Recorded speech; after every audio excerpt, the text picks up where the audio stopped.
Bagaimana kondisi kemacetan di gerbang tol Merak imbas kepadatan di Pelabuhan Merak? Kita bergabung dengan Glenn Joshua di sana. Glenn, sejak malam macet terjadi, apakah sekarang sudah terurai? Glenn. Belum terurai, Reza, karena kami pantau kemacetan masih terjadi, baik itu sebelum maupun setelah pintu tol dari gerbang tol Merak.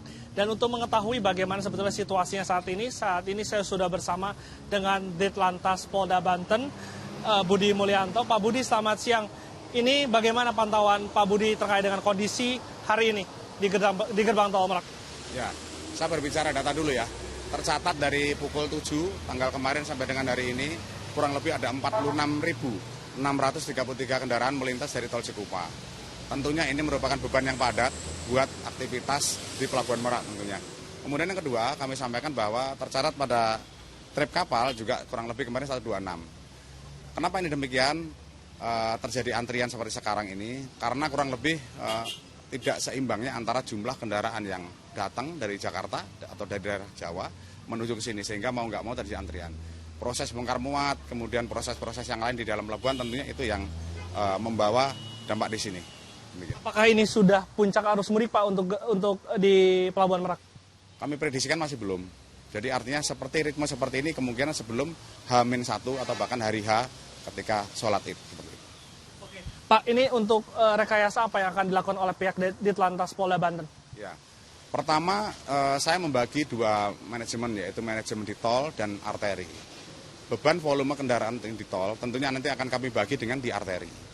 Pertama, yang kedua adalah kita membuat beberapa tempat-tempat kantong parkir yang tadinya jalan kita jadikan tempat parkir. Seperti yang kita lihat di belakang, itu ada Cikuasa atas. Ruas panjang jalannya 4,2 kilo, menampung kurang lebih 4-5 ribu kendaraan bermotor. Kenapa saya parkir di situ? Yaitu ada 4 lajur, 3 lajur saya pakai parkir, 1 parkir untuk jalur emergensi, ya evakuasi. Di Cikuasa atas sangat memungkinkan karena ketika nanti tower pengendali dari dermaga 1 sampai dengan 7 meminta jumlah unit kendaraan, misalkan dermaga 1 minta 500 kendaraan, kita bisa langsung geser dari sini. Dan ini pergeserannya sangat efektif karena dia sudah terkelompok dan ngumpul sehingga staf kami tinggal ngedrive 500 seperti yang dibutuhkan atau bahkan kendaraan-kendaraan yang lain yang diperlukan oleh dermaga yang 2-7 diantaranya. Artinya bisa saya simpulkan bahwa kemacetan ini terjadi memang karena kurangnya juga ferry di pelabuhan ya, Pak? Ya, terkait dengan kurang ataupun tidak, saya tidak bisa menyampaikan berapa idealnya.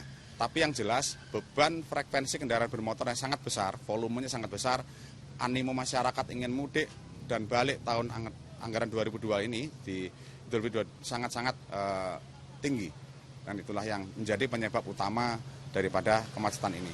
Saya sampaikan bahwa terkait dengan ruas tol Cikupa itu 67 km. Tentunya kalau kita berbicara data sangatlah jarak tempuh sangatlah terukur. Jadi kalau kendaraan kecil kurang lebih 1,5 jam, 2 jam sudah sampai sini. Mereka ada hambatan misalkan di tol Cikupa untuk mengakselerasi sampai dengan titik terakhir ekor. Ini kurang lebih hanya memakan waktu 1 jam.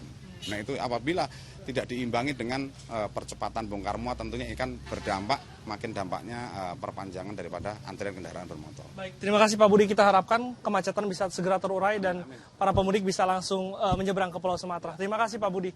Informasi dari Budi Mulyanto selaku Ditlantas Polda Banten, dan kita harapkan kemacetan ini bisa segera terurai sehingga pemudik bisa langsung merayakan Hari Raya Idul Fitri di Pulau Sumatera. Kembali ke Reza di studio.